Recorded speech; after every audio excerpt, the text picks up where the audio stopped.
कृष्ण मंदिराच्या वर्धापन दिनानिमित्ताने जमलेले महंत, सद्भक्त बंधू भगिनींनो, अनेक वर्षापासून तुम्ही हा उत्सव साजरा करीत आहात. दरवर्षी आपण भगवान श्रीकृष्णाचं स्मरण करतो, त्याच्या मंदिराचा वाढदिवस साजरा करतो. मंदिर ही कल्पना प्राचीन कल्पना आहे. त्यावेळेचे आकार नव्हते, होते. ज्यांनी ज्यांनी आपल्यावर उपकार केले त्याला प्रतिसाद देणं माणसाचं काम आहे, अशी आपली भारतीय संस्कृती सांगते. मंदिराच्या आधी आपण निसर्गाची पूजा करत होतो. निसर्गाची पूजा बंद करून मानवतेकडे, संस्कृतीला झुकवण्याचं काम भगवान कृष्णाने केलेलं आहे. इंद्रपूजा बंद केली आणि गोवर्धनाची पूजा केलेली आहे. ही प्रकृतीची पूजा आहे. आपण प्रकृतीला सहसा धन्यवाद देत नाही. उमललेलं फूल किती छान असतं. कुठल्याही जातीच्या धर्माच्या बंद आहे ते आपल्याला नेहमी आवडतं. असंच आहे माणसाचं. माणसाचंही फूल होऊ शकतं, दगड होऊ शकतो, पण फूल होऊ शकतं माणसाचं. एखाद्या माणसाचा कीर्तिगंध जो आहे तो जगभर पसरतो, लोकांना तो आवडतो आणि त्याच्या फोटो लोक आपल्या घरामध्ये ठेवत असतात. फुलाकडून माणसाकडचा हा जो प्रवास आहे, हा अत्यंत महत्वाचा प्रवास आहे. फुलाला सौंदर्य असतं, प्रत्येक माणसाला सौंदर्य असतं. भले शरीराचं नसेल, कुरूप असेल, परंतु त्याला एक भावनिक सौंदर्य असतं. भावनिक सौंदर्य जर संपलं तर मग संघर्षाला सुरुवात होत असते. भावनिक सौंदर्याचं पूजन आपण करायला पाहिजे. चांगले विचार, ज्या विचारामध्ये कोमलता आहे, ज्याच्यामध्ये सौंदर्य आहे, भाव सौंदर्य आहे, त्या माणसाशी संपर्क ठेवणं महत्वाचं आहे. आपले देवाशी संबंध चांगले आहेत, पण माणसाशी संबंध बरोबर नाहीत. देवाशी चांगले संबंध आहेत आपले. आठवणीने जयंती वगैरे आपण करत असतो, देवाशी संतांची पुण्यतिथी करत असतो. आणि आश्चर्य हे आहे की माणसाला ज्या गोष्टी फुलाच्या आवडल्या त्या आपण घेतलेल्या नाहीत. ज्या गोष्टी झुळझुळ पाण्याच्या आवडल्यात आपल्याला त्या आपण घेतल्या नाहीत. एक काळ असा होता की त्याच्यावर कविता केलेली आहे, त्याच्यावर सुक्त लिहिलेले, निसर्गावर सुक्त लिहिले वेदातल्या पंडितांनी. नद्यांचं कौतुक केलं वेदातल्या पंडितांनी, गंगा, गोदावरी, यमुना. आज मंगलाष्टकामध्ये त्या नद्यांचं नाव येतं. हे कौतुक करणं म्हणजे कृतज्ञता व्यक्त करणं. नदीच्या काठीवरच गाव बहुतेक वसलेले असायचे आणि पाण्याचे उपकार त्या लोकांनी मानले आणि त्याचं कौतुक करायला लागले.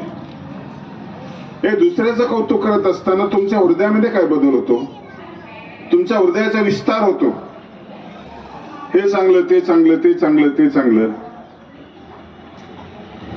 प्रकाशाचं कौतुक केलं आपण, अग्नीची पूजा केली, वायुदेवाची पूजा केली, बैलांची पूजा केली, पंचमीच्या दिवशी नागाची पूजा केली. जे जे उपकारक, जे जे सुंदर आपल्याला वाटलं तिथं आपण नम्र झालो आणि तिची पूजा केली.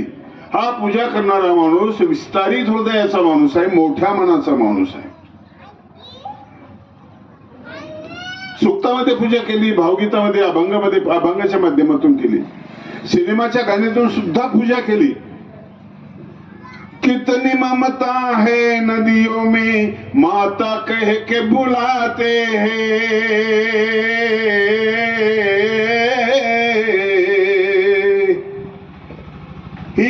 पाण्याची पूजा, नदीची पूजा,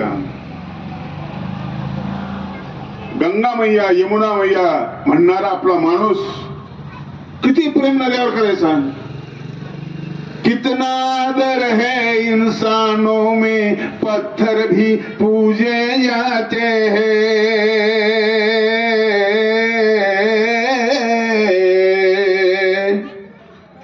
हा खूप सुधारलेला माणूस आहे.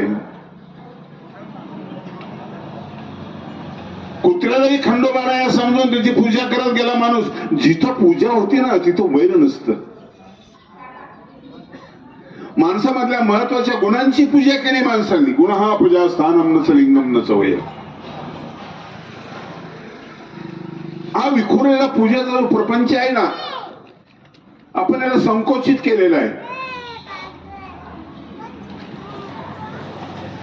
तुळशीची पूजा करतात घरोघर, पण तिची पूजा मागते तिला फक्त पाणी टाकणं, बिमारीपासून जपणं एवढंच आहे. आपण गंध अक्षर वगैरे लावून ते पूजाला विकृत बनवलेले. आपण पूजा का करायला पाहिजे तुळशीची? तुळशी एक चांगली वनस्पती आहे. नद्यांना आई म्हटलं, असं गाईला सुद्धा आई म्हटलंय माणसांनी. गाईला सुद्धा आई म्हटलं. तो छोटा ओवैसी ज्यावेळेस बोलतो ना, त्याचं मला आवडत नाही का भाषाने, पण एक वाक्य आवडतं. आप गाय को मां समझते हो, ठीक है. आप गाय की पूजा करते हो, ठीक है. लेकिन मुझे ये बताओ कि कोई अपनी मां को बाजार में बेचता है क्या? तुम बेचते हो बाजार में. सगळं त्याचं वाईट आहे, पण हे वाक्य चुकून त्याच्याकडे आलं असतं. त्याने एक महत्वाचा प्रश्न विचारला. पूजनीय वस्तू तुम्ही विक्रीसाठी उपलब्ध केली. खाटकाचं प्रेम नसतं जनावरांवर कुठल्या, त्याच्या वजनावर प्रेम असतं. आणि शेतकऱ्याचं प्रेम ते बिमार पडलं, हरकोळ झालं तरी प्रेम असतं. तो पैसे देतो ना, गाईचा रंग वगैरे पाहून पैसे देत नाही, वजनाचे पैसे देत असतो. म्हणून अहिंसा तत्वाचा असा प्रचार केला पूर्वजांनी. सगळीकडे प्रचार केला आणि गाईला माता म्हटलं. कुठे भेटत तुम्हाला? माणसाला आपण धन्यवाद म्हणतो, पण निसर्गाला कधी धन्यवाद म्हणण्याचा प्रयत्न आपण केला नाही. शब्द नका वापरू, पण चांगले त्याला प्रतिसाद द्या. निसर्गाला जो प्रतिसाद अभिप्रेत आहे तो प्रतिसाद द्या. झाडं झुडप बोलतात तुमच्याशी. झाडांना गोंजारा, ते फुलतात. संगीत ऐकवलं की गायी सुद्धा दूध जास्त देतात. त्यांनाही भावना आहे, झाडांना सुद्धा भावना आहे. तुमच्या मनातल्या भावना झाडांपर्यंत पोहोचतात.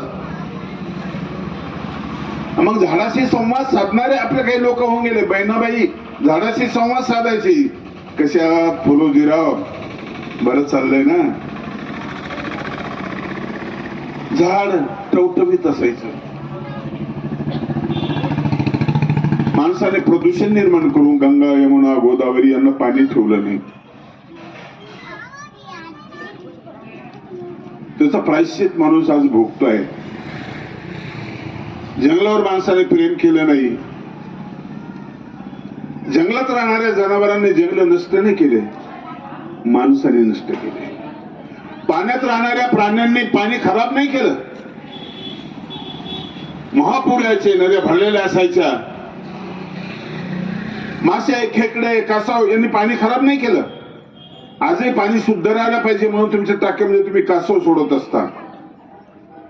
कुणी खराब केलं? माणसाने खराब केलं.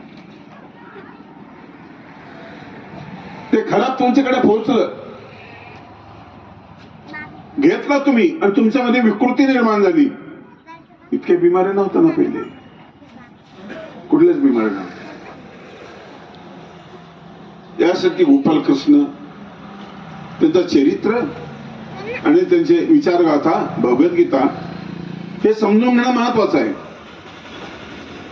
किती लोक गीतेवर प्रेम करतात, किती लोकांना श्लोक येतात.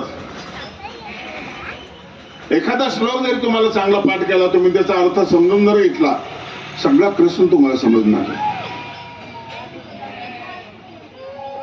कृष्ण म्हणजे भोगातून त्यागाकडे, त्यागातून भोगाकडे प्रवास करणारा, निस्वार्थी जीवन जगणारा, राज्य जिंकणारा पण त्याच्या परिवाराला देऊन टाकणारा. आपल्या राज्यामध्ये त्यांनी समावेश केलेलं नाही. ते राज्य मथुरेचं राज्य असो की जरासंधाचं राज्य असो, आपल्या राज्यात समाविष्ट केलेलं नाहीये. 5000 वर्षापूर्वीचा माणूस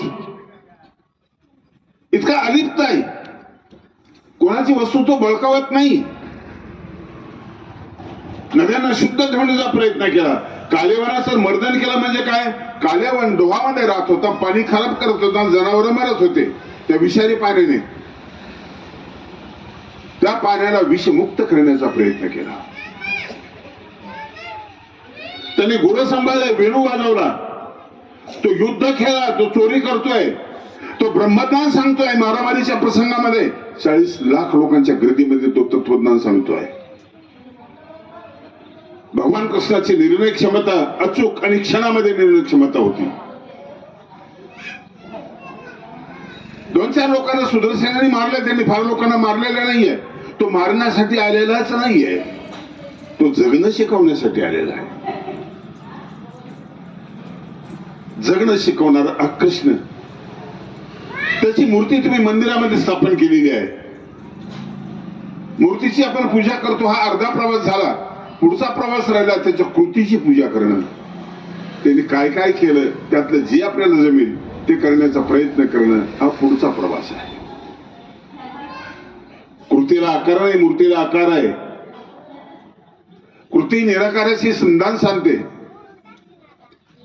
म्हणून तया सर्वात्मका ईश्वरा स्वकर्म कुसुमांची विरा पूजा केली होय अपारा तोषा लागे. सर्वात्मक परमेश्वराची पूजा तुम्हाला करायची तो कृतीने पूजा करा. कृतीचे सुमन, कृतीचे पुष्प त्याला अर्पण करा. त्याला एक सुगंध असतो. तुम्हाला मी म्हटलं की फुलाला सुगंध असतो, कृतीला त्यापेक्षा जास्त सुगंध असतो. साधू संतांनी केलेली कृती किंवा कर्मयोगी लोकांनी केलेली कृती, या कृतीने तुम्हाला डोळे दिले. महात्मा फुलेंनी तुम्हाला डोळे दिले, सावित्रीबाईंनी तुम्हाला डोळे दिले, कर्मवीर भाऊराव पाटलांनी तुम्हाला डोळे दिले. नव्हते ना पहिले. मुलींच्या शिक्षणाची सुरुवात महात्मा फुलेंनी केली. गाडगेबाबांनी स्वच्छतेचा मंत्र दिला. ही सोपी गोष्ट नाही. घरदार सोडून महाराष्ट्रभर फिरणं आणि स्वच्छता राबवत बसणं, कुठली वर्गणी नाही, कुठला पैसा नाही, काही नाही, काही नाही, काही नाही. फाटके कपडे अंगावर घालून पसरला ना सुगंध, सगळीकडे सुगंध पसरला. गाडगे बाबा अभियान म्हणून प्रत्येक गावामध्ये राबवलं जातं. आपल्या नावानं असं काही होत नाही, काही होत नाही आपल्या नावानं. आणि म्हणून माणूस बनवण्याची जी प्रक्रिया आहे, ही प्रक्रिया कृष्ण चरित्रामध्ये आहे. हतबल झालेल्या कृष्णाला, अर्जुनाला त्याला उठवणं, त्याच्यामध्ये उत्साह निर्माण करणं, अर्जुनामध्ये चेतना निर्माण करायचं काम गोपाळ कृष्णाने केलेलं आहे. म्हणून तो 5000 वर्षापूर्वीचा असला, त्याचे विचार आज सुद्धा आहेत.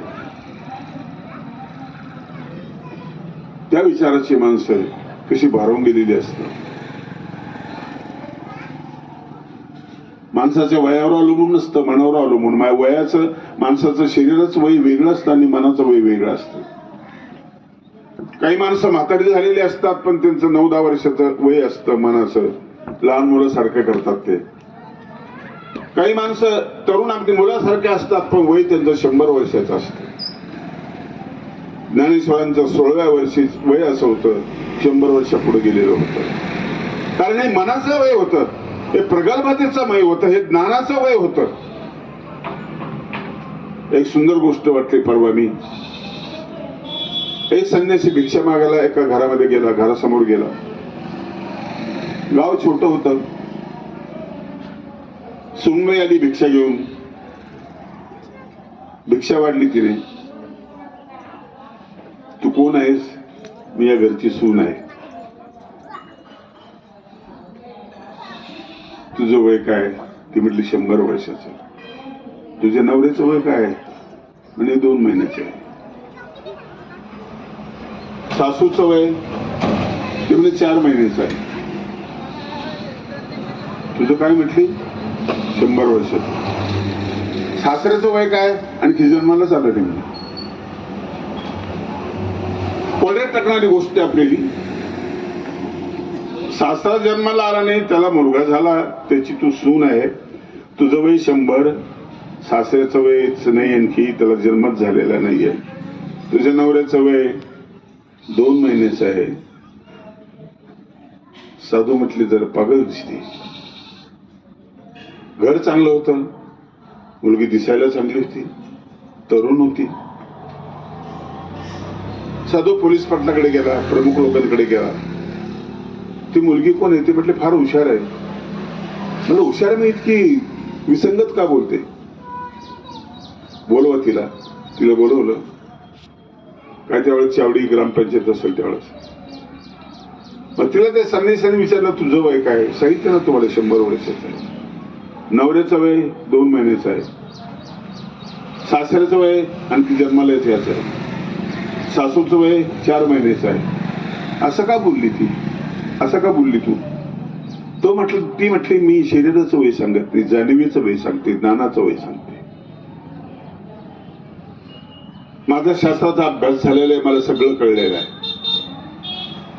2 महिन्यापूर्वी नवऱ्यानं उपदेश घेतला, आता तो 2 महिन्याचा आहे. थोडंफार कळायला लागलं, थोडंफार करायला लागलं. सासू म्हणजे तिने 4 महिन्यापूर्वी उपदेश घेतला होता, तिचं वय 4 वर्षाचं आहे. सासरा आणखी जन्मालाच नाही आला. कसा जन्माला आला नाही? त्याचं मानसिक वय पहिले जेवढं होतं ते लहानपणी जसा होता तसाच होता.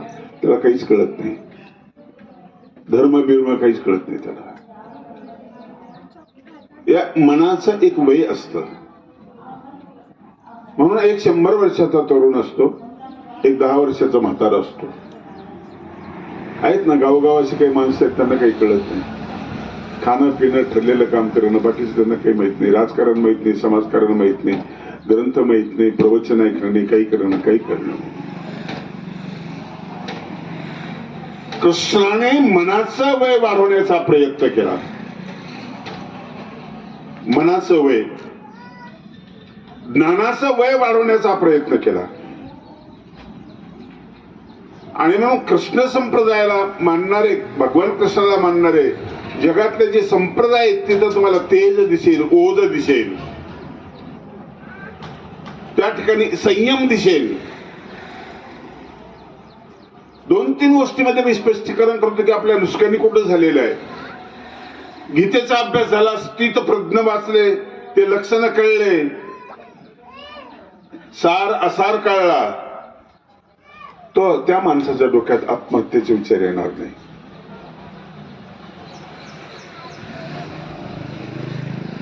नाही येणार. 2-3 गोष्टी महत्वाच्या आहेत. कृष्णाने माणसाच्या डोक्यामध्ये शांती टाकलेले, थंड केलेले डोकं, थंड डोकं राहू दे. युद्धस्व विगत ज्वर, लढाई करत असताना सुद्धा शांत मनानं लढाई करा. आपण म्हणू शांत मनानं शिवी बी देता येत नाही, खवळल्याशिवाय शिवी देता येत नाही आपल्याला. आणि साधी शिवी देऊन भागत नाही. आईचा बापाचा कुठला बी उद्धार केल्याशिवाय जमत नाही. पण ज्याचं डोकं शांत आहे तो नाही शिवी देत. डोकं शांत असायला पाहिजे, डोक्यावर बर्फाचा खडा असायला पाहिजे, आणि तोंडामध्ये खडी साखर असली पाहिजे. खडी साखर असली की तो माणूस कडू बोलत नाही, तिखट बोलत नाही. फार शिक्षणाच्या जागा किती आहेत? फार थोड्या आहेत. तुमच्या इथून वरच तुम्हाला शिकायचं आहे. चांगलं बोलता आलं पाहिजे. चांगलं बोलता नाही आलं. सीता लक्ष्मणाला राम गेल्यानंतर त्यावेळेस लक्ष्मणाधा असा आवाज आला, लक्ष्मण जायला तयार नाही, त्याच्यावर जबाबदारी आहे सीतेला सांभाळायची. पण सीता फार वाईट बोलली त्याला, तुझी नजर बेकार आहे, तुझ्या डोक्यात वेगळाच विचार आहे. रामायण इथून घडलं, इथून रामायण सुरू झालं. द्रौपदी असंच एक वाक्य बोलली त्या मायागृहामध्ये. ज्यावेळेस दुर्योधन आला, जमीन समजून पाय टाकला, पाण्यात पडला आणि तो पडला. द्रौपदी हसली. हसावं नातं होतं तिचं, पण तिनं असं कशाला बनायला पाहिजे? आंधळीची मुलं आंधळी असतात. सासऱ्याची चेष्टा. दुर्योधन सोडला. तुमच्या वडिलांना जर असं कोणी म्हटलं तुम्हाला सुद्धा राग येईल. दुर्योधनाला राग येणं साहजिक आहे. त्याचं चुकलं असं मला वाटत नाही. आणि मग त्यांनी नेम केला, त्यांनी विचार पक्का केला की यांना संपवायचंय. पांडव तो सोड, पण ही पोरगी सुद्धा अशी चेष्टा करते, माझ्या बापाचा उद्धार करते. साखरेचा खडा जिभेवर नव्हता, सीतेचा नव्हता. म्हणून लढाईची सुरुवात तुमच्या जिभेपासून होऊ शकते, जिभेपासून. म्हणून अनुद्वेग कर्म वाक्यम सत्यम प्रियम हितम चेत. इथं वाचिक तप सांगितलेलं आहे भगवंताने गीतेमध्ये. वाचिक तप कशाला म्हणतात? जिची वाचा शुद्ध आहे, निर्मळ आहे, निर्मळ आहे, शीतळ आहे, साच आणि मवाळ अशी जिची वाचा आहे, तिथं अमृताचे कल्लोळ आहेत. अमृत स्वर्गामध्ये असं नाहीये. स्वर्गात असतील, कुंभ असतील, माणसाच्या जिभेवर सुद्धा अमृत आहे. काही लोकांचं बोलणं सारखं ऐकत बसावं वाटतं. बोलतील तर चांगलंच बोलतील, वाईट बोलणार नाही, चांगला सल्ला देतील. हे अमृत जिभेवर असतं. तुमचा आहार विहार जिभेवर असतो. फार गोष्टी सांभाळायच्या नाही. दररोज भांडणं करणाऱ्या दोन बाया आहेत. त्यांनी असा विचार करायचा की आपल्याला 8 दिवसातून एकदा आपण भांडू. 7 दिवसाचं भांडण कमी होऊन जाईल, मौन धरल्या जाईल. भांडू नका असं नाही, भांडायला पाहिजे, पण किती वेळ, कुठल्या भाषेमध्ये, याचं काही प्रमाण आहे. कोणाला कुठली भाषा लागते, कोणाला कुठली भाषा लागते. एखाद्या सज्जनाला म्हटलं की तुम्ही सभ्य माणसं आहे, तुम्हाला शोभत नाहीये, तो आत्महत्या करू शकतो. मला असं कोणीच बोललं नाही आतापर्यंत. माझा उद्धार कोणीच केलेला नाहीये, कारण तो इतका स्वच्छ आणि पवित्र आहे. त्याला ते वाक्य लागतं. काहींना खूप शिव्या देऊन गाढवावर बसा, मिरवणूक काढा, चप्पी करा, घरी आल्यावर उदा आंघोळीला पाणी टाक, बरं मस्त कडकडत पाण्यात आंघोळ करतो मी, त्याला काही वाटत नाही. त्याचं जिथे शब्दाच्या पलीकडे माणसं आहेत तिथे काही बोलून काही फायदा नाहीये. तिसरी गोष्ट आहे डोळे. तुमचे डोळे.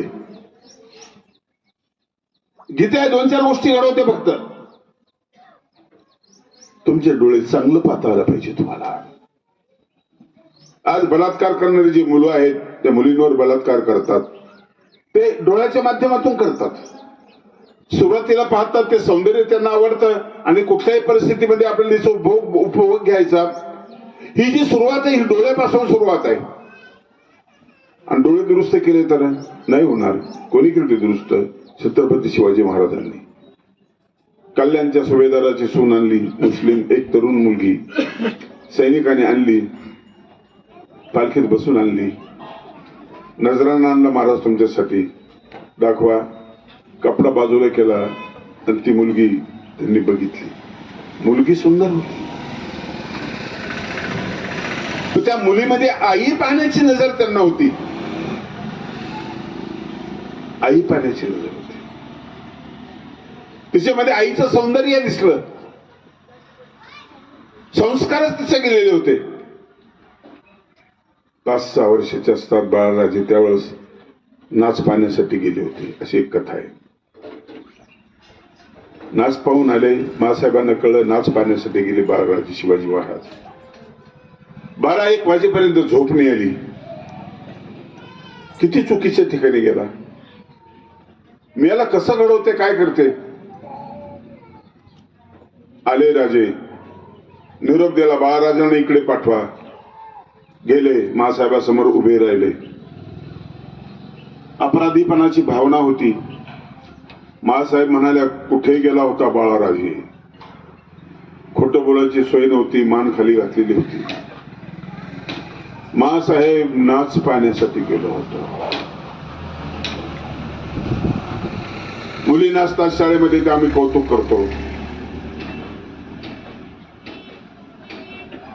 ठीक आहे, काळ बदललेला आहे, पण मासाहेबांनी कौतुक नाही केलं. बाळराजे, आम्ही नाचलो तर तुम्ही बघाल? बघितला ना नाच बाईचा? मी पण नाचते, तुम्ही बघा. खळकंडोळ्यातून असू राहिले. झोंबणारा वाक्य आहे. गीतेतले सगळे वाक्य जमा करून रस काढला तर ते याच्यातच येईल. आम्ही नाचलो तर तुम्ही बघाल? माझी जन्मदात्री आई राजमाता. मासाहेब नाही चूक करणार, आता चुकलं ना. त्यानंतर नजर बदलली आणि मग ते कल्याणच्या सुभेदाराची सून. खूप चांगलं गाणं लिहिलं एक जणांनी, कुणी लिहिलं मला माहित नाही. अशीच आमची आई असती सुंदर रूपवती, आम्ही सुंदर झालो असतो. वदले छत्रपती,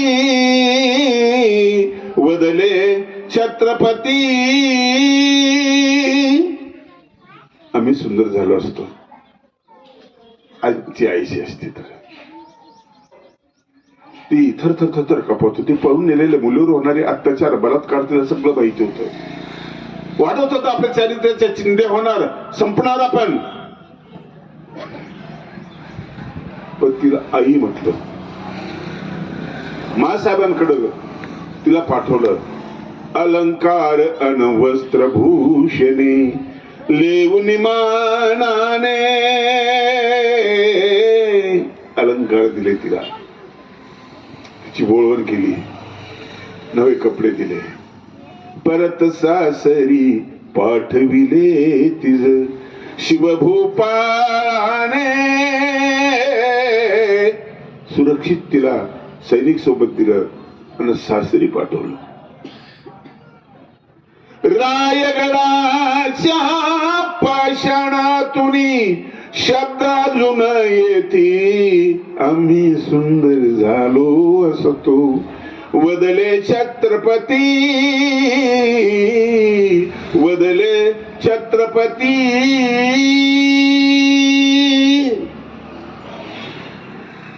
डोळे तर सगळ्यांना आहेत, असे डोळे एकाही राजाला नव्हते. हे डोळे डॉक्टरकडे दुरुस्त होत नाही. चष्मा देईल डॉक्टर, नंबर देईन, थोडीस नजर लांब वाढेल तुमची, दृष्टी नाही देणारा, दृष्टी देणार नाही. आपण आज बघतोय की माणसाच्या प्रेमाच्या जागा बदलत चाललेल्या आहेत. स्वतःवर प्रेम करायला पाहिजे, स्वतःला वाचवायला पाहिजे, ते राहिलेलं नाहीये. तुम्हाला धोका देतात तुमचे डोळे, तुम्हाला धोका देतात तुमची जीभ, तुम्हाला धोका देतात तुमचे कान. नको ते कशाला ऐकता? गाण्यातूनही प्रदूषण तुमच्या शरीरामध्ये शिरतं, गाण्यातून शिरतं. म्हणा ना, चांगली गाणी आहेत ना, काही अभंग म्हणा ना, गवळणी म्हणा, कबीराचे दोहे म्हणा, जे विचार निर्माण करतील असे गाणे ऐका, विकार निर्माण करतील असे गाणे ऐकू नका. संगीत मुस्लिम समाजामध्ये सुद्धा वर्ज्य आहे, हराम म्हटलेलं आहे. फार महत्वाची गोष्ट आहे ती. चक्रधर स्वामींनी नंतर त्याला विखो म्हटलेलं आहे. जे विकारजन्य संगीत आहे, तुमच्या मध्ये विकार निर्माण करतं. गाणं विकार निर्माण करतं, गाणं विकार निर्माण करतं. किती गाणे गुणगुणतात मुलं, किती गाणे गुणगुणतात.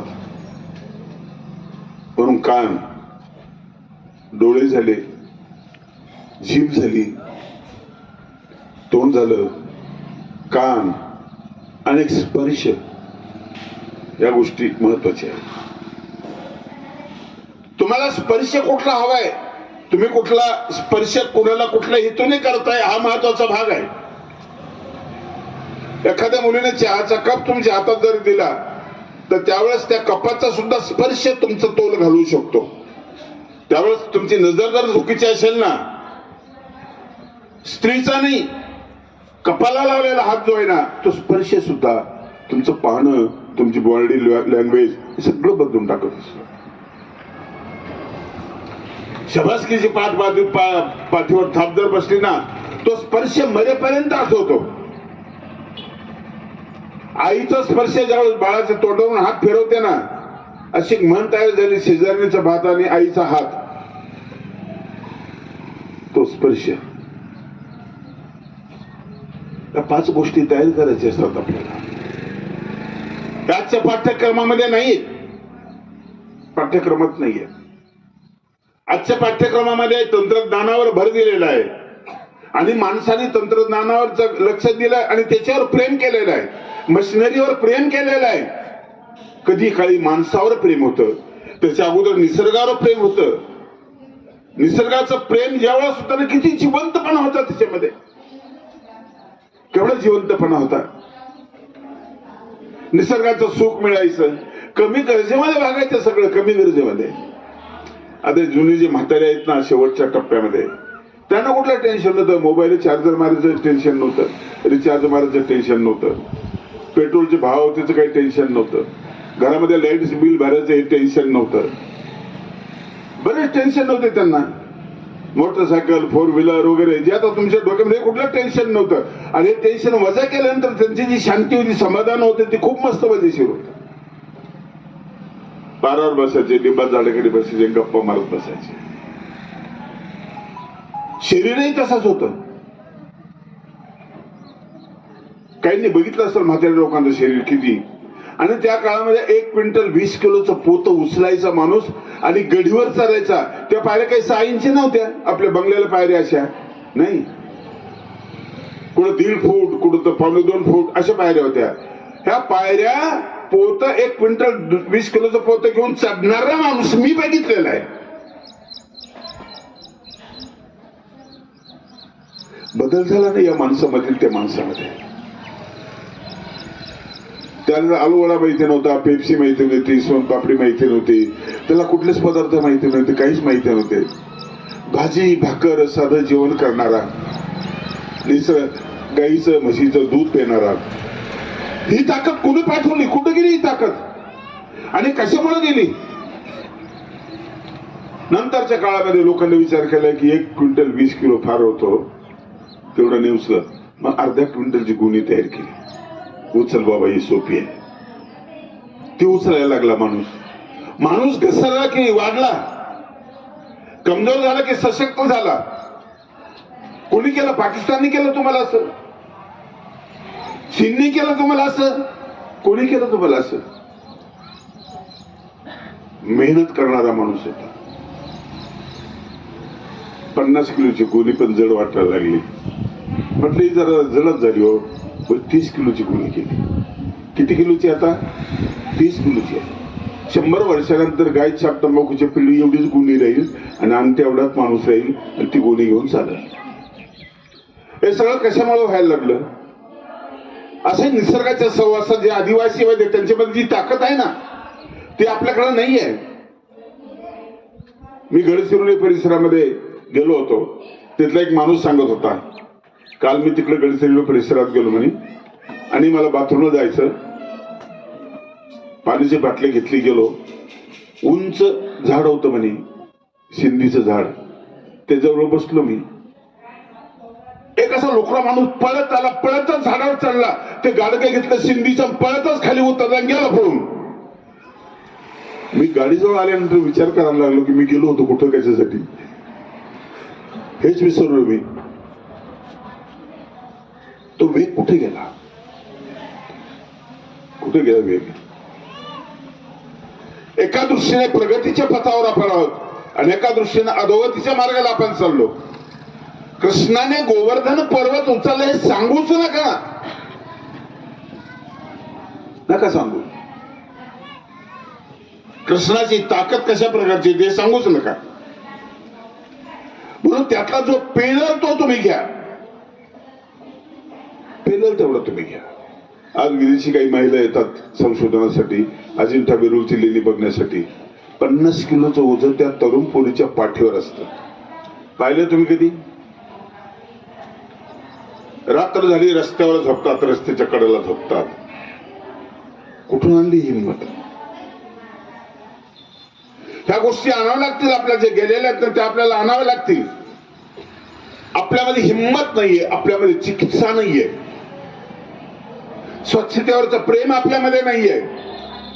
आणि कृष्णाच्या जीवनामध्ये हे सगळं आहे. म्हणून तर आम्ही त्याची पूजा करतो, त्याची उपासना करतो.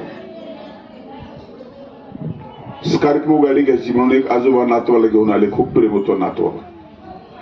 शोरूम मध्ये गेले. तो मुलगा सांगतो, आजोबा ती गाडी ती स्कॉर्पिओ गाडी आहे. केवढ्याची आहे रे? तो म्हणे 10 लाखाची. बर बर बर घेऊन टाक. आणि आजोबा तिच्या पलीकडे जी दिसते ना गाडी चॉकलेट रंगाची, ती अशीच गाडी आहे. तिची किती किंमत? म्हणे 10.5 लाख. 50,000 वाढले. कशामुळे वाढले रे? तिला काय असतं म्हणे आजोबा, तिला ते पॉवर इंडो असतो म्हणे, तो मला नाही कळणार ते, पण त्याचं बटन दाबलं ना तो काच वर जातो, सटा. हलवायचं काम नाही, काही नाही, काही सोपा. आणि उलटा दाबला की सटक खाली. म्हातारं चिडलं ना, गद्या मी मोठा हाकत होतो, सटक नव्हतं. तुझी बायको तुझी आई दळण दळत होती 2-2 धड्याचं सकाळी उठून, सटक नव्हतं. आमच्या अवताला सटक नव्हतं. 50,000 थोडे वाटले करे तुला? ₹1.5 रोजानं काम करणारा मी माणूस, पैसे जमून कष्ट करून जमिनी घेतल्या आणि पैसा दिसायला लागला. तुला असं करायला काही तर असं काय? काच खालीवर करण्यासाठी असं कर, नंतर मग असं कर. ते सटक कशाला आणलं तू? सटक इथून. हा फरक आहे. अनुभवाचा आणि जगण्याचं जे वास्तव आहे याच्यामध्ये फार मोठा फरक आहे. समृद्धीचा पैसा मिळाला, मुलांचा तोल गेला. लाड तर करतात, आजोबा करतात, बाप करतात. पैसा महत्वाचा आहे. तुमचा खिसा गरम पाहिजे, डोकं थंड पाहिजे, पायामध्ये नम्रता पाहिजे. हा पूर्ण माणूस आहे, पूर्ण माणूस आहे. काहींचं जीवन बर्बाद झालं. पैसा मिळणं महत्वाचं नाही, त्याचं नियोजन, ते वापरण्याचं जे नियोजन आहे ते महत्वाचं आहे. भगवान कृष्णाच्या जीवनामध्ये नियोजन आहे. पांडव कधीच मारले गेले असते, युद्धामध्ये कधीच मारले गेले असते. अडचणी इतक्या निर्माण केल्या होत्या, शकुनीने आणि दुर्योधनाने ते जगू शकत नव्हते. भगवान कृष्णाचं नियोजन, आपल्या भक्ताला कसं वाचवायचं, नियोजन आहे. कळलं की आज भीष्माने प्रतिज्ञा केली की मी उद्या पांडव पृथ्वी करीन, एकही पांडव ठेवणार नाही. भीष्माची प्रतिज्ञा म्हणजे साधी नाही. भगवंताला कळली, भगवंताने नियोजन केलं. द्रौपदीला निरोप दिला, तिला बोलवलं, ती आली. भगवंत म्हणाले उद्या भामती दुर्योधनाची पत्नी कुठे गेलेली ती उद्या राहणार नाही. सकाळी 4 वाजता ती नमस्कार करायला भीष्म म्हणाला. तो नटून थटून जायचा, अलंकारांगावरती सगळे घाल. मी एकटी नाही, मी येतो सोबत. सकाळी द्रौपदी आली 4 वाजता. भीष्माची रावटी कुठं होती त्या दिशेने भगवंत तिच्या सोबत गेले. अंगावर घोंगडी पांघरून घेतलेली होती. भीष्म सकाळी उठून कृष्णाचं स्मरण करायचे.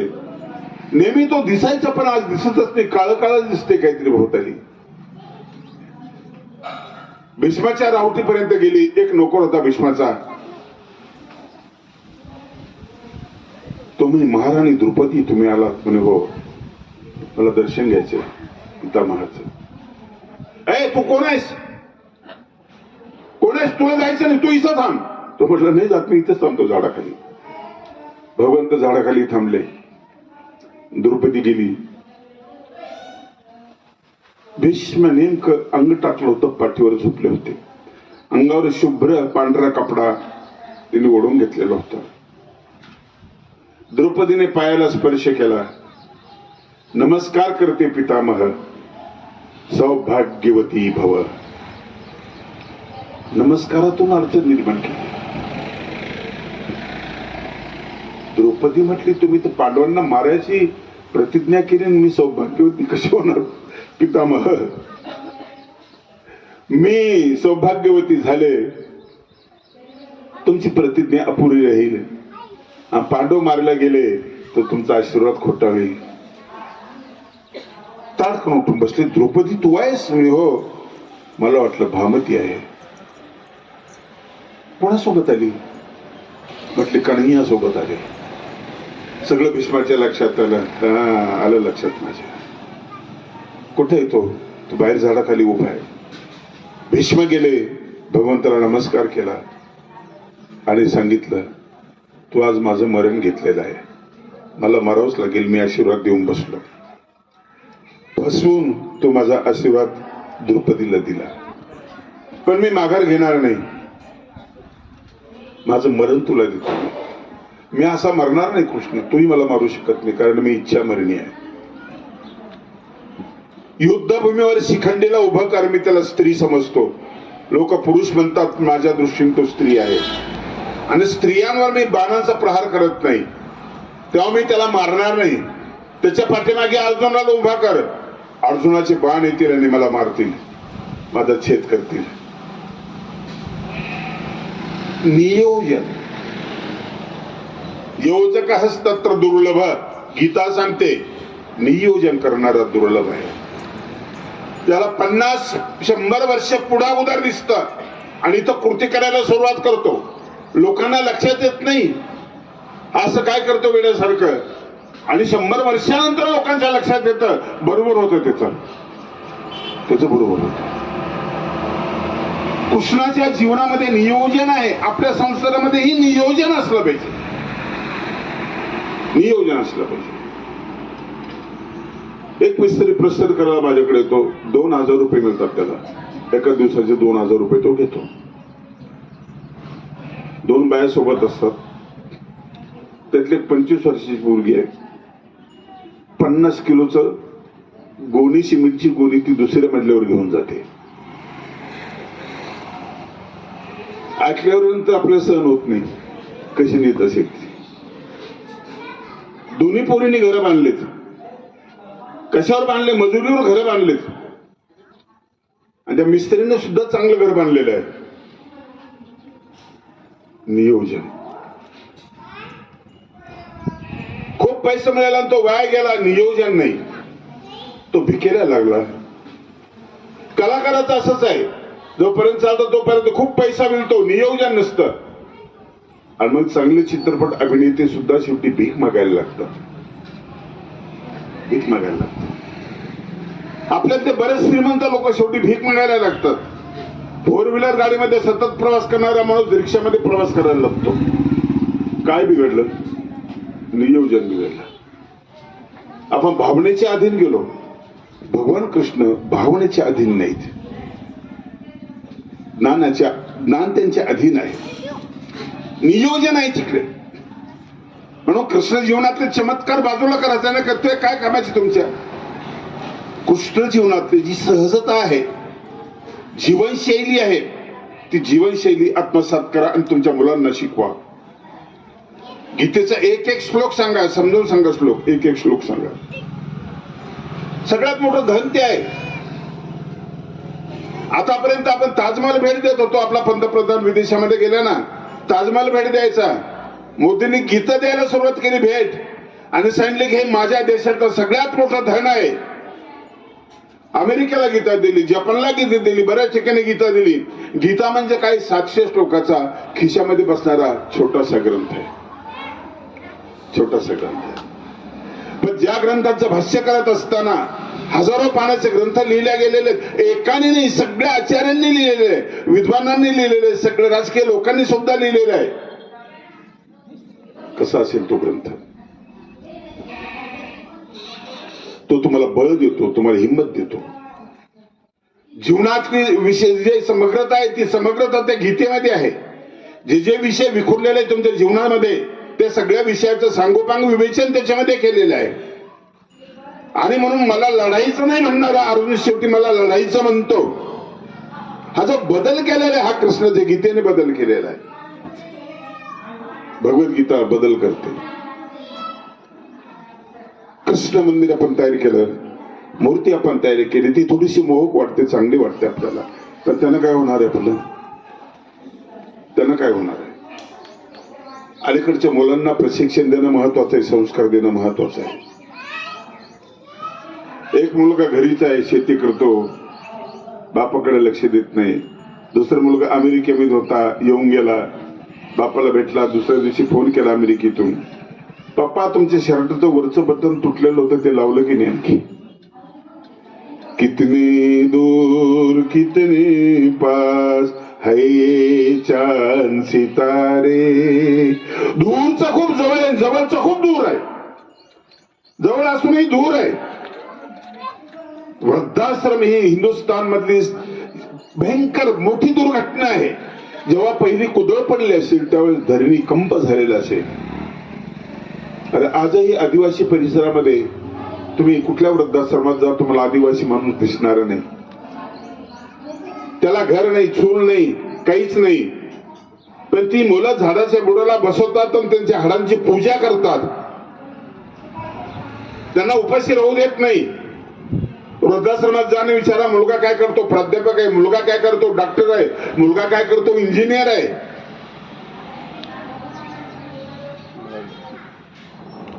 हे प्रेम जिथं आटलेलं आहे ते दुष्काळ वाटत तुम्हाला? अन्नाचा दुष्काळ वेगळा, प्रेमाचा दुष्काळ वेगळा. भयान आहेत माणसं, खूप पैसा आहे, सगळं सगळं आहे, पण भूतासारखी म्हातारा म्हातारी घरामध्ये. औरंगाबादची घटना माहिती आहे तुम्हाला? मुलं भेटीला आलेली, दोघेही वारले. त्यांना कळवलं, ते म्हटले पैसे पाठवून देतो, विधी करून घ्या, मला काही फुरसत नाही. श्रावणाची कथा सांगणारा आजचा माणूस, हरिश्चंद्राची कथा सांगणारा आजचा माणूस, जीवन मूल्य पायदळी तोडवताना आपण बघतोय. मी एक गोष्ट नेहमी सांगत असतो, आताही सांगतो. एका बंगल्यातला एक पांढरपेशा माणूस, सभ्य माणूस आहे, हुशार माणूस आहे, वक्तृत्व चांगलं होतं. वक्तृत्वावर त्याने बिल्डिंग बंगला बांधला मोठा, बोलून बोलून बंगला बांधला, चांगलं बोलायचं तो. मुलं झाले, सुना आल्या, आता सुना बोलू देत नाही, मधी मधी मधी मधी तुम्ही बोलायचं नाही म्हणतात. तो बोलून बोलून बंगला बांधला. अरे किती छान बंगला बांधला, टॉयलेट वगैरे, पंखे, सगळं, फ्रीज, सोलर, सगळं सगळं. माझ्या बोलण्यानाच झालेले. माझं बोलणं बंद करता तुम्ही. प्रेम नाही मिळत, वेळेवर चहा नाही, वेळेवर नाश्ता नाही. वाटलं असं की बाकीचे लोक जसं रुबाब गाजवतात घरामध्ये, हक्क गाजवतात, तो आपल्याला चान्स या ठिकाणी नाहीये. कुठल्या सुनाला बोलायचा अधिकार नाही, ती लगेच उलटून बोलते. गेला दुसऱ्या कॉलनीमध्ये फिरत फिरत फिरत फिरत एक घर उघडं होतं, तिथे एक सुनबाई दिसली दारामध्ये. गेला मध्ये. अगं कुठं गेला तो तुझा नवरा? पाहिलं नाही, हे तर ओळखीचे नाही, काही नाही, इतके दाट कसे बोलतात. लहान होता ग, अंग खांद्यावर खेळलेला आहे. मामा आहे त्याचा, मी मामा. सून विचार करते की मामा आहेत तर हे कधी लग्न मंडपामध्ये अंतरपट्टाच्या मागे कधी उभे राहिलेले पाहिले नाही मी. ते वेगळेच होते, हे नवीनच कसे मामा आहेत? मामा आहे मी तसं. कुठे गेला? कॉलेजला गेले. कधी येतील? 4 वाजता येतील. मस्तपैकी चहा बनवू म्हणजे. पलंगावर बसला, काही संबंध नाही, नातं नाही, काही नाही, काही नाही. चहा कर बेटा माझ्यासाठी. इकडची भूक भागवता होते तिकडे. तुम्ही आम्ही असंच करतो. आपल्या दुखण्यामुळे आपल्याला रडावं वाटतं, पण रडायची लाज वाटते. मग एखादी कथा सांगून तुम्ही रडवता, कोणाच तरी दुखणं सांगून तुम्ही रडवता. तुम्ही तुमची भूक भागवत असता, त्याच्याशी काही संबंध नसतो तुमचा. पण घरचं सांगायला लाज वाटते आपल्याला, म्हणून कुठला तरी तुम्ही आधार घेता आणि रडायला लागता. साजूक तूप आहे का ग? आहे ना. देशी गाईचा हो आहे. मस्तपैकी शिरा कर, मनुके टाक, चारोळी टाक, बदाम टाक त्याच्यात बरं का. त्याशी संभ्रमित अवस्थेमध्ये मला ओळखू तो आलेले नाहीये, पण त्यांचे मामा आहेत. आम्ही दखल नाही घेतली तर ते आल्यानंतर मला बोलतील साजूक तुपाचा शिरा केला, शिरा खाल्ला. पण ते तुझ्याकडे ते आहे का? ते गोल असते चपटी, गोल गोल गोल सिनेमा दिसतो त्याच्यामध्ये. लावून दे ना मला टीव्ही, सिनेमा बघू दे एखादा. मुलीची अवस्था बेचैन झाली ती, पण इतका अधिकारानं पाहुणा कुठं सगळ्यात असतो का? टीव्ही लाव, शिरा कर, चहा कर, स्वतःहून कोणी म्हणत असतं का? घरातले विचारतात चहा घ्या, साखर टाकू का नको, किती टाकू काय. हा इतका हक्कानं माणूस बोलतो म्हणजे काहीतरी संबंध असला पाहिजे. सिनेमा लावून दिला, सिनेमा बघितला. 3:45 झाले होते. निघतो सुनबाई मी. अहो ते येतील ना आता 15 मिनिटात येतील, थांबा ना तुम्ही. त्यांना भेटायला नाही, मी नाही थांबत बेटा. का बरं, काय झालं? मी मामा नाही, कुणी नाही बेटा.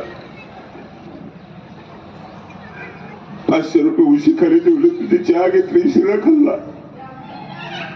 मी गरीब नाही आहे, पण भुकेलेला आहे. भाकरीची भूक बघते माझी, माझं पोट भरतं का? माझं मन रिकामं राहतं. आपण केने हक्कानं बोलावं असं घरातलं कुणी माझं ऐकत नाही बेटा. माफ कर, मी खोटं बोललो. पोरगी तर थक्कच झाली. लुबाडणारा म्हणतो 500 रुपये उशी खाली ठेवले. 500 रुपये तुम्हाला खर्च आलेला नाहीये. या माणसाला भूक कोणती आहे? हक्कानं बोलायची भूक आहे. ती घरी नाही भागली. गेट उघडलं, निघाला. सुनबाईच्या मनामध्ये कालवा सुरू झाली. नजरेआड होण्याच्या अगोदर तो चालत होता. नजरेआड होण्याच्या अगोदर तिचा हृदयापासून एक आवाज निघाला, मामा.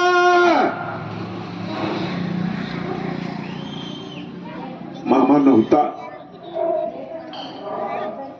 मामा नव्हता, पण मामा होता आलं. मामा होता आलं. आपल्यातून काही म्हाताऱ्या पाहुण्याच्या घराकडे जातात आणि तिथं ते आपली भूक भागवण्याचा प्रयत्न करतात. भूक भागवण्याचा प्रयत्न करतात. कृष्ण जीवन आपल्याला माहिती नाहीये. नेहमी म्हणता होतो श्लोक, देवकी परमानंदम कृष्णम वंदे जगद्गुरुम, वसुदेव सुतम, बापाचं नाव आणि शेवटी देवकी परमानंदम कृष्ण. आई बापावर कृष्णाचं जे प्रेम होतं ना, खोटं होतं का ते? देवकीला परम आनंद देणाऱ्या कृष्णा, तुला माझा नमस्कार आहे. यामुळे नमस्कार आहे की तू आईला जीव लावलेला आहेस. काही दिवस मोठ्यामध्ये, काही दिवस मधल्यामध्ये, काही दिवस लहान्यामध्ये, नंतर स्वतंत्र खोली. संजय निर्धारच पैशावरती कशी दिली जगती आहे, तिचे त्याचा स्वयंपाक करते आहे. कृष्णाकडे बघ, त्याच्या अगोदर आईची पूजा कर, वसुदेवाची पूजा कर. इतकं कसं विसरलास रे तुझं लहानपण? कसं विसरलास? त्याच्या खांद्यावर बसला, त्याच्या कडेवर बसला, हक्काने चॉकलेट मागितलं, बिस्किट मागितले, करमणला चल मला खाऊ आणा म्हटला, त्याला विसरला. आजही म्हातारा तुझ्यावर नाराज नाहीये, तो विरोधात बोलत नाहीये.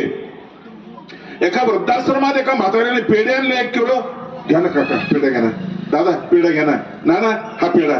अरे कशाचा पेढा? तुम्ही आश्रमच्या बाहेर कधी जात नाही, काही नाही, घर सोडून तुम्हाला 4 वर्ष झाले, पेढा कशाचा वाटता? हा घ्या ना, तुम्ही पेढा घ्या, मी सांगतो ना. कशाचा पेढा वाटलं तुम्ही? आज ना माझ्या मुलाचा वाढदिवस आहे, त्याचा वाढदिवस आहे, तो साजरा करतो मी या ठिकाणी. मुलाला पत्ता नाहीये, बाप वाढदिवस साजरा करतोय. कृष्ण योद्धानंतरचा बासरी वाजवणारा नंतरचा, पहिलवान नंतरचा, पहिला तो मातृभक्त होता, आई वडिलांची सेवा करणारा होता. आणि म्हणून गोवर्धनची पूजा नाकारत असताना कृष्णाचं वय फक्त 11 वर्षाचं आहे. तो सगळ्या गावाला सांगतो की इंद्राची पूजा करायची नाही, बंद करा, आता फक्त गोवर्धनाची पूजा करा. आपल्या गायींना चारा देत होतो. ऐकावं लोकांनी. 13 वर्षाचं मुलगाचं कोणी ऐकलं का तुमच्या गावामध्ये? तुला काय कळतं, शहाणा झाला का, परंपरेनं आलेलं आहे, परंपरेनं सोडायचं का? कृष्णाचं ऐकलं.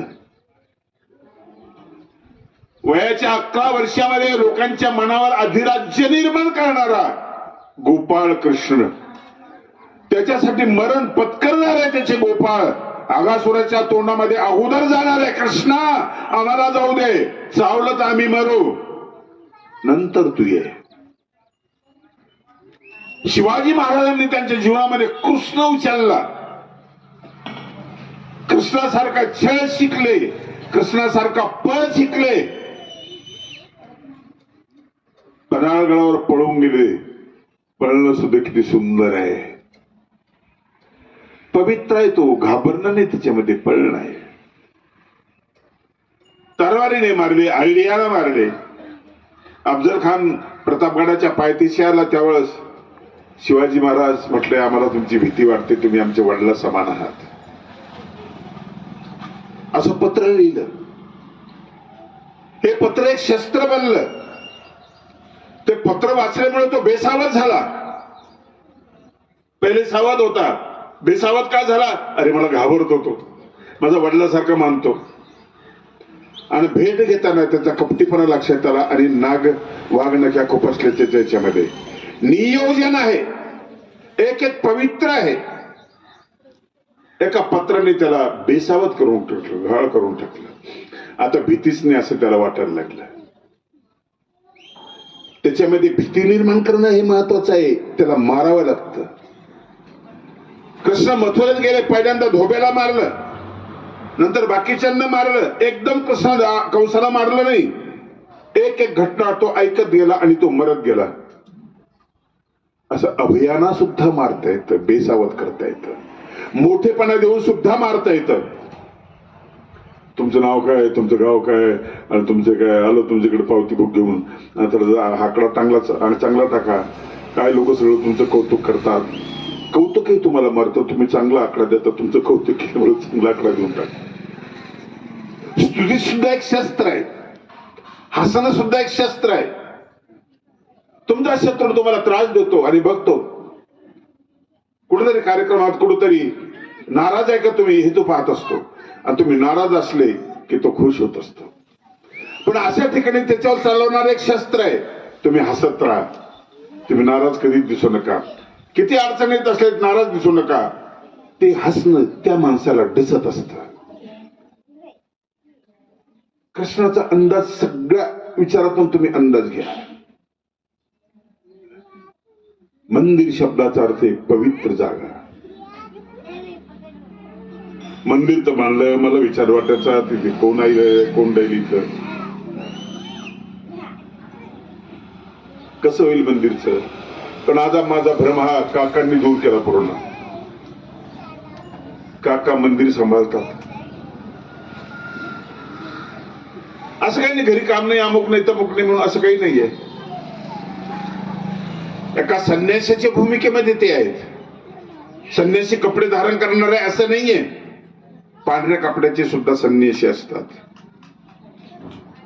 संन्यासी राजकारणात असतो, संन्यासी समाजकारणामध्ये असतो, गुरु सांभाळणाऱ्यामध्ये सुद्धा संन्यासी असतो. जो निस्पृह आहे, कोणाला त्रासच नाही, तो संन्यासी असतो.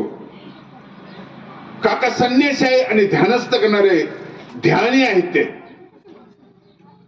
त्यांचं स्मरण इथे कधी चुकत नाहीये.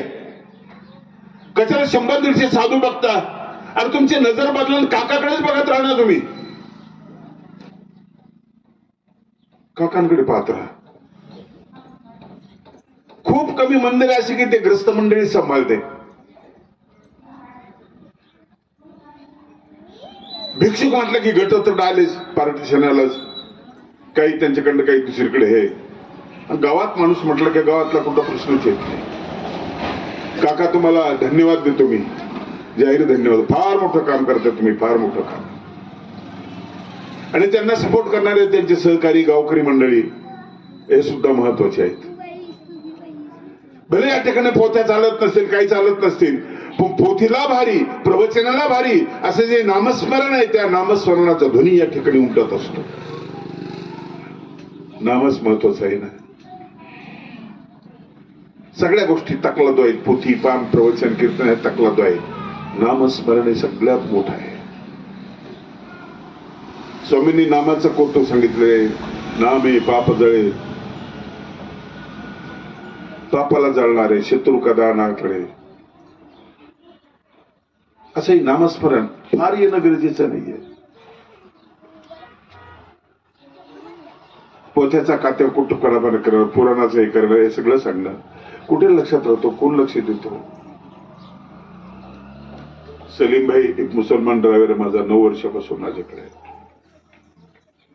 मी विचारलं तुमच्या लग्नामध्ये डीजे वाजतात का? म्हणे नाही वाजत. हाऊस आमच्या पोरांना नाही, तुमच्या पोरांना हाऊस नाही आहे, पण वाजवते. डीजे बंदी आमच्यामध्ये. लग्नामध्ये दारू वगैरे पितात. एक माणूस दारू पित नाही आमच्या लग्नामध्ये. थोडेसे पितात, संख्या खूप कमी आहे. कर्माला रांग जी असते ना, आपली जास्त मोठी संख्या असते, त्यांची खूप कमी असते.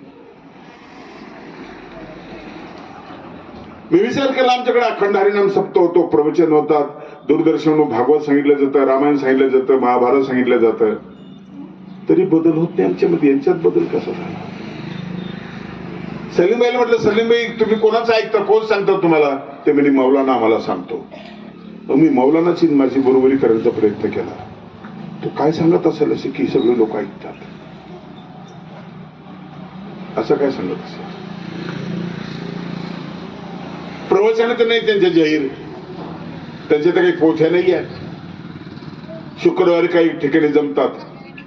असं काही रसायन असेल त्यांच्यामध्ये, त्यांचं ते सांगतात, त्यांचंच ते सांगतात, दुसरं काही नाही आहे. एकनिष्ठपणाचा भाव त्यांच्यामध्ये आहे, तो पक्का त्यांनी रुजवलेला आहे. पण त्यांचं ऐकतात आणि आमचं काय ऐकत नाही, हा माझा पुढचा प्रश्न. आमचं काय ऐकत नाही.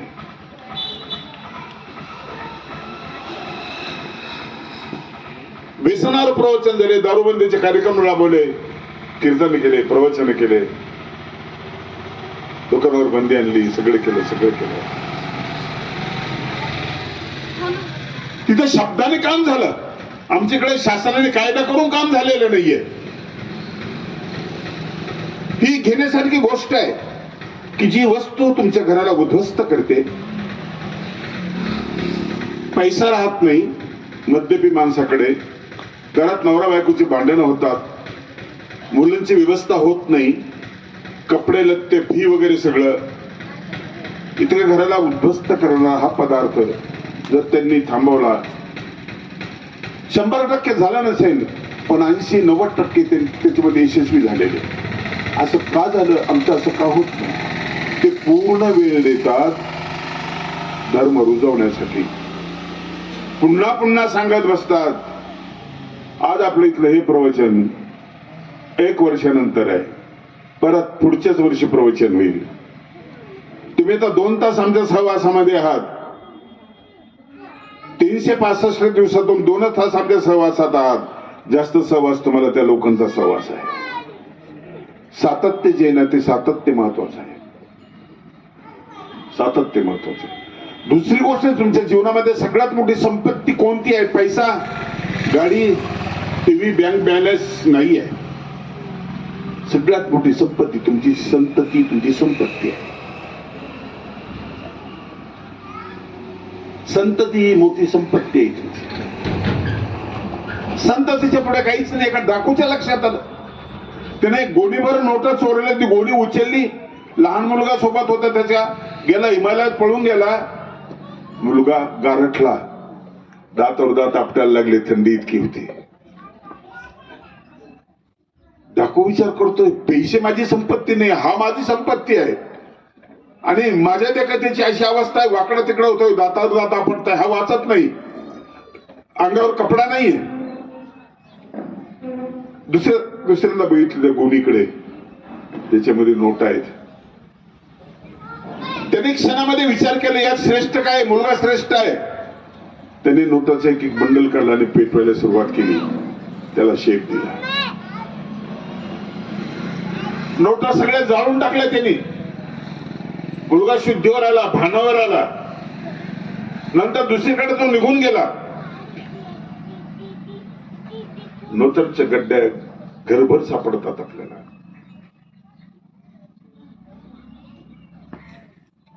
ईडीने खूप पैसे सापडवले, खूप पैसे मिळाले. मुलं कुठे गेलेत? मुलांवर पण संस्कार करू शकलो नाही. सगळ्यात मोठी संतती तुमची मुले, ही सगळ्यात मोठी संतती आहे. पहिली शाळा असते घरातली, आई आणि वडिलांनी शिकवलेले जे असतं, हे घरातले पहिले गुरु असतात. पहिले गुरु असतात. मोठमोठ्या संस्था निर्व्यसनी कशा बनवतात? मी कुठल्या पक्षाचं नाही, पण RSSचे माणसं कसे तयार होतात? 24 तास पूर्ण वेळ काम करणारे, 15-15 वर्ष देणारे, लग्न न करणारे. ठरलेलं असतं मी 15 वर्षानंतर लग्न करीन, तोपर्यंत आदिवासी भागात जाईल, तोपर्यंत मी हे करेल ते करील. राष्ट्रनिष्ठा जागवतात. प्रचार यंत्रणा महत्वाची आहे. त्यांचं सगळंच बरोबर आहे असं नाही आहे, पण राष्ट्रनिष्ठा असलेली माणसं ते दिसतात. प्रचार करताना त्यांच्या डोक्यामध्ये शांती असते. बर्फाचा खडा असतो, चिडत नाही ते. तोंडामध्ये खडीसाखर असते. डोळे स्वच्छ असतात. सहसा त्यांच्यावर असे आरोप कधी होत नाही. एकटे एकटे फिरणारे असतात. काहींच ते एसटी हेच मुक्काम पोस्ट आहे, घर आहे त्यांचं, पण माणसं घडवतात ते. तुम्हाला मुलं घडवायची, दुसरं काही नाही.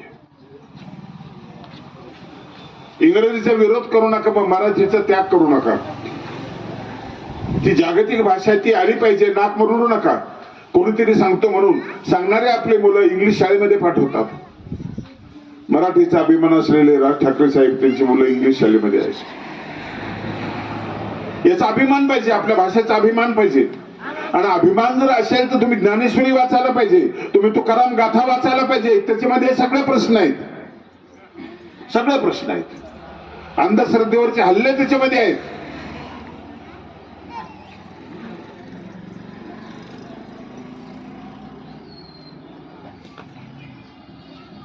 नवसे कन्या पुत्र होती तरी का करावा लागे पती, हे सत्य आहे. तुम्ही या देवाला नारळ ठेव, त्या देवाला पंचाहत्तर इकडे कर, परत आणि गुजरात मध्ये जाय, तिथं कुठलं औषध घे, काही कर काही कर. यशवंतराचे वर्णन करता नसता नाही. जैसी स्थिती आहे तैशा परीर आहे, संचित तूप आहे तिथे समाधान.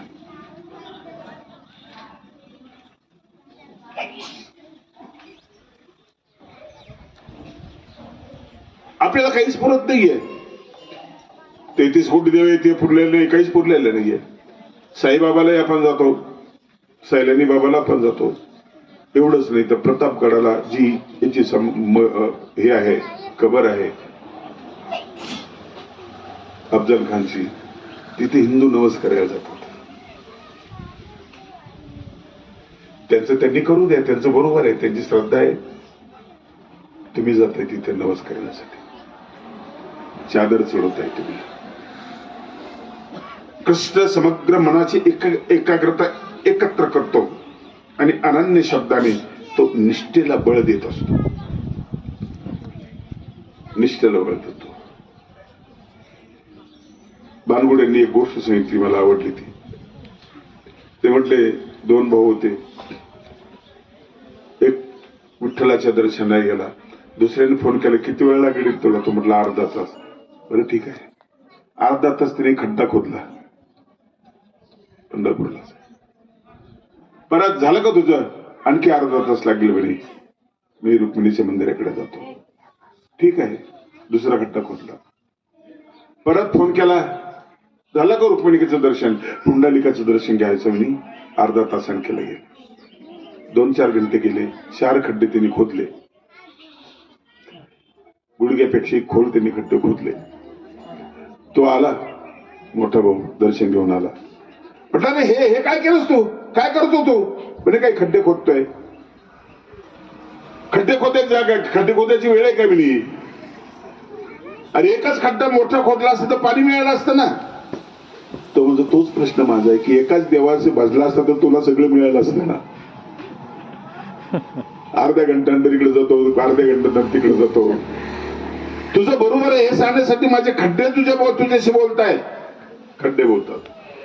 रायगडाच्या पाषाणातून शब्द अजून येते.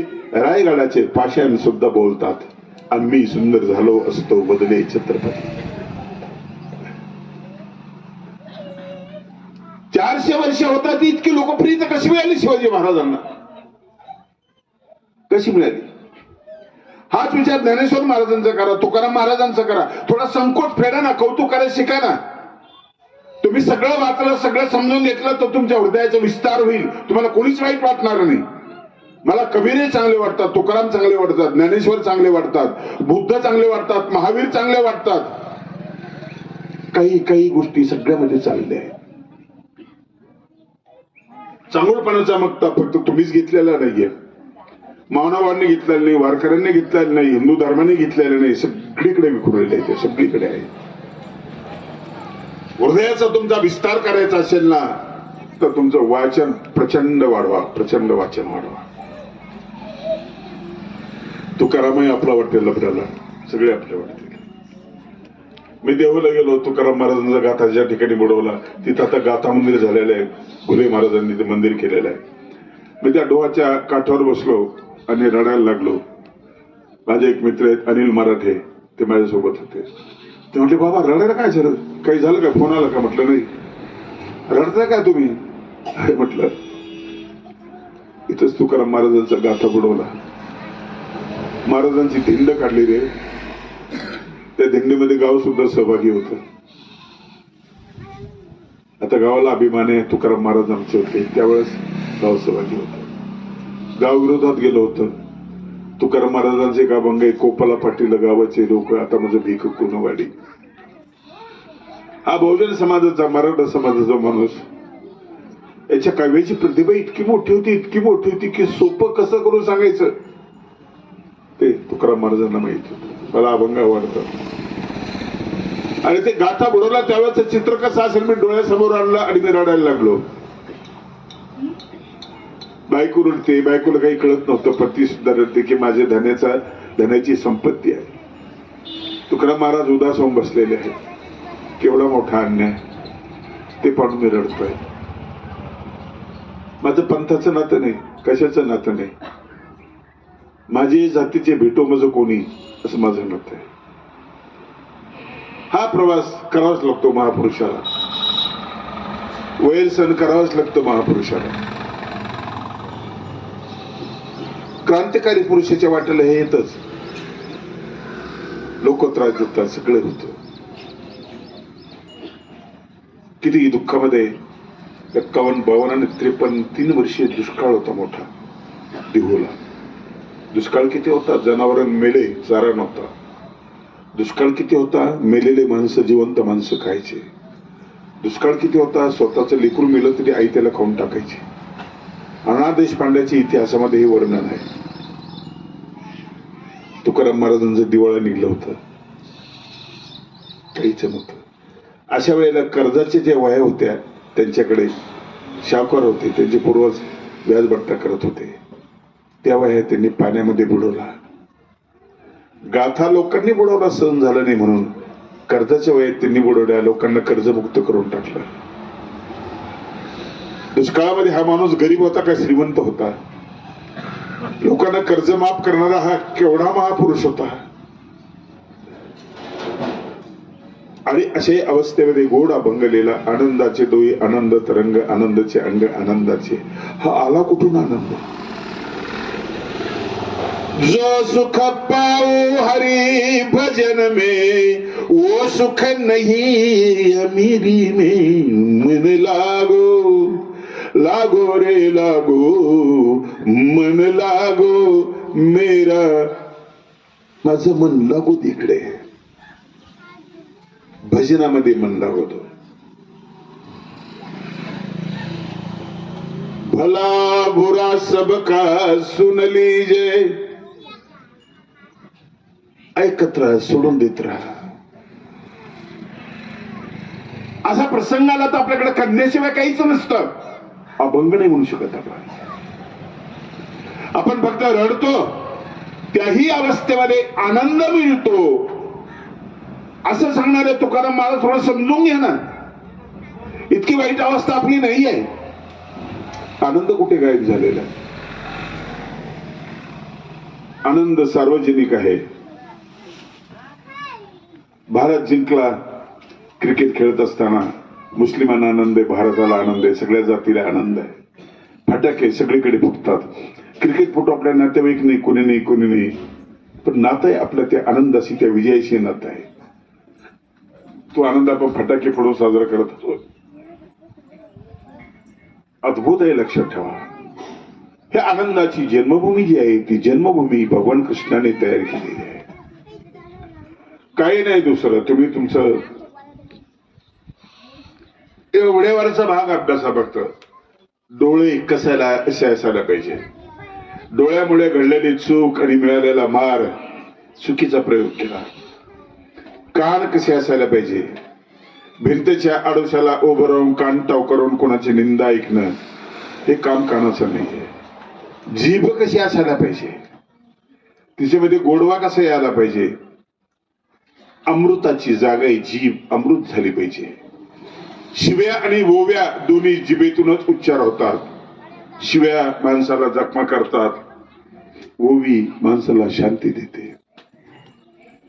असा स्पर्श, असंच तुमचं नासिका, नाक सुद्धा. कुठला सुवास तुम्हाला चांगला वाटतो, कुठला गंध तुम्हाला चांगला वाटतो.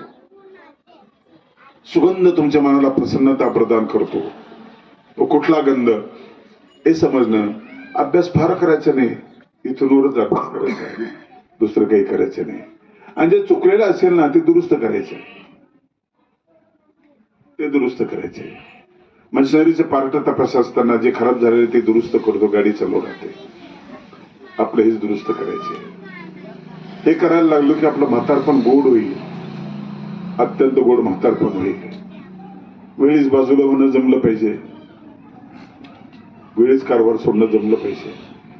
त्यांनाही खेळायचं आहे, त्यांचं वय झालेलं आहे, त्यांना कारभार करायचा आहे. हे सगळं गणितीच आहे ना. हे हिंदू धर्माने 4 आश्रमाचं विभाजन केलं, त्याच वेळेस तयार केलं. भगवान श्रीकृष्णाच्या मंदिराच्या वर्धापनाच्या दिवनिमित्ताने या ठिकाणी तुम्ही सगळे जमले, अत्यंत श्रद्धेने जमलेले आहात. आणि प्रथम मी आभार मानतो निसर्गाचे. कार्यक्रमात पाऊस आला नाही म्हणून, तुम्ही आले म्हणून तुमचे आभार मानतो, आणि तो आला नाही म्हणून त्याचे मी आभार मानतो. आणि माझी जी सेवा आहे प्रवचनाची 1 तास झाला असेल, होते झालं ना. या सेवेला या ठिकाणी मी विराम देतो. पुनश्च आपलं कौतुक करतो, आपल्याला हार्दिक शुभेच्छा देऊन माझं व्याख्यान संपवतो. श्री गोपाल कृष्ण महाराज की जय.